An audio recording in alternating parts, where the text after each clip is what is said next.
ರಾಜ್ಯದಲ್ಲಿ ಧರ್ಮದಂಗಲ್. ಯಾದಗಿರಿಯಲ್ಲಿ ಭಾವೈಕ್ಯತೆಯ ಭಾವ ಬೀರಿದ ಹಿಂದೂ ಮುಸ್ಲಿಂ ಬಾಯಿ. ರಂಜಾನ್ ಹಬ್ಬದಂದು ಹಿಂದೂ ಮುಸ್ಲಿಮರಿಂದ ಸಾಮೂಹಿಕ ಆಚರಣೆ.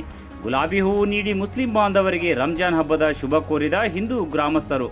ತಾಲೂಕಿನ ಯರಗೋಳ ಗ್ರಾಮದಲ್ಲಿ ಸಾಮರಸ್ಯದ ಸಂದೇಶ ನೀಡಿದ ಹಿಂದೂಗಳು, ಮುಸ್ಲಿಮರಿಗೆ ಪರಸ್ಪರ ಶುಭಾಶಯ ಕೋರಿದ ಹಿಂದೂ ಬಾಂಧವರು. ನಮ್ಮೂರಲ್ಲಿ ಹಿಂದೂ ಮುಸ್ಲಿಮರು ಐಕ್ಯತೆಯಿಂದ ಇದ್ದೇವೆ. ಇಂತಹ ಐಕ್ಯತೆ ಎಲ್ಲ ಬಾಂಧವರಲ್ಲಿ ಬರಬೇಕು. ನಾವೆಲ್ಲರೂ ಸಹೋದರತ್ವ ಮನೋಭಾವದಿಂದ ಬದುಕಬೇಕು ಎಂದು ಹೇಳಿದ ಯರಗೋಳ ಗ್ರಾಮಸ್ಥರು. ಯಾದಗಿರಿಯಲ್ಲಿ ರಂಜಾನ್ ಹಬ್ಬದ ಸಂಭ್ರಮ. ಈದ್ಗಾ ಮೈದಾನದಲ್ಲಿ ಮುಸ್ಲಿಂ ಬಾಂಧವರಿಂದ ಸಾಮೂಹಿಕ ಪ್ರಾರ್ಥನೆ. ನೂರಾರು ಮುಸ್ಲಿಂ ಬಾಂಧವರು ಸಾಮೂಹಿಕ ಪ್ರಾರ್ಥನೆಯಲ್ಲಿ ಭಾಗಿಯಾಗಿ ಪರಸ್ಪರ ಶುಭಾಶಯ ವಿನಿಮಯ ಮಾಡಿಕೊಂಡ ಮುಸ್ಲಿಂ ಬಾಂಧವರು.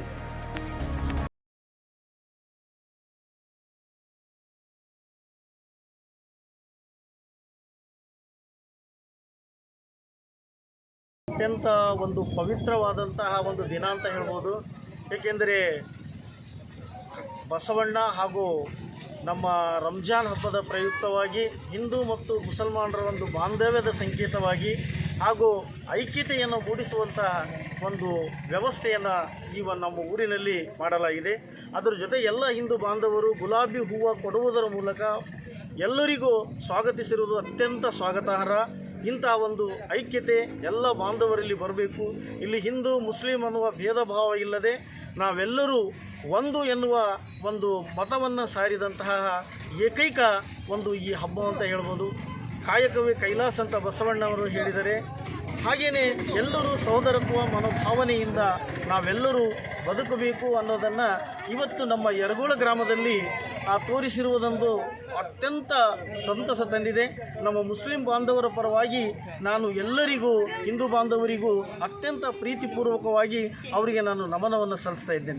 ಬಸವ ಜಯಂತಿ ಹಾಗೂ ರಂಜಾನ್ ಹಬ್ಬದ ಒಂದು ಪ್ರಯುಕ್ತವಾಗಿ ನಮ್ಮ ಯರಗೋಳ ಗ್ರಾಮದಲ್ಲಿ ಭಾವೈಕ್ಯತೆಯ ಒಂದು ಸಂಕೇತವಾಗಿ ಈ ಒಂದು ಹೂ ಕೊಡುವ ಮುಖಾಂತರ ಪ್ರೀತಿ ವಿಶ್ವಾಸದೊಂದಿಗೆ ನಾವೆಲ್ಲ ಒಂದಾಗಿರೋಣ ಅನ್ನೋ ಒಂದು ಸಾಂಕೇತಿಕ ಮನೋಭಾವನೆಯಿಂದ ಈ ಒಂದು ಕಾರ್ಯಕ್ರಮವನ್ನು ಹಮ್ಮಿಕೊಂಡಿದ್ದೇವೆ.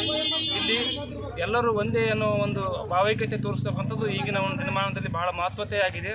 ಅದಕ್ಕೋಸ್ಕರ ಒಂದೇ ದಿನದಂದು ರಂಜಾನ್ ಮತ್ತು ಬಸವಣ್ಣನ ಒಂದು ಬಸವ ಜಯಂತಿಯ ಒಂದು ತತ್ವ ಸಿದ್ಧಾಂತಗಳನ್ನು ಅಳವಡಿಸಿಕೊಂಡು ರಂಜಾನ್ ಒಂದು ಹಬ್ಬದ ಒಂದು ದಿನದಂದು, ಬಸವ ಜಯಂತಿಯ ಒಂದು ಹಬ್ಬದ ದಿನದಂದು ಒಂದೇ ದಿನ ಬಂದಿರುವುದರಾಗಿ ನಾವೆಲ್ಲ ಒಂದೇ ಒಂದು ಸಂಕೇತವಾಗಿ ಗ್ರಾಮದ ಎಲ್ಲ ಒಂದು ಜನಸಾಮಾನ್ಯರೆಲ್ಲರೂ ಕೂಡಿ ಈ ಒಂದು ಹೂ ಕೊಡುವ ಮುಖಾಂತರ ಯರಗೋಳ ಗ್ರಾಮದಲ್ಲಿ ಈ ಒಂದು ಕಾರ್ಯಕ್ರಮವನ್ನು ಹಮ್ಮಿಕೊಂಡಿದ್ದೇವೆ.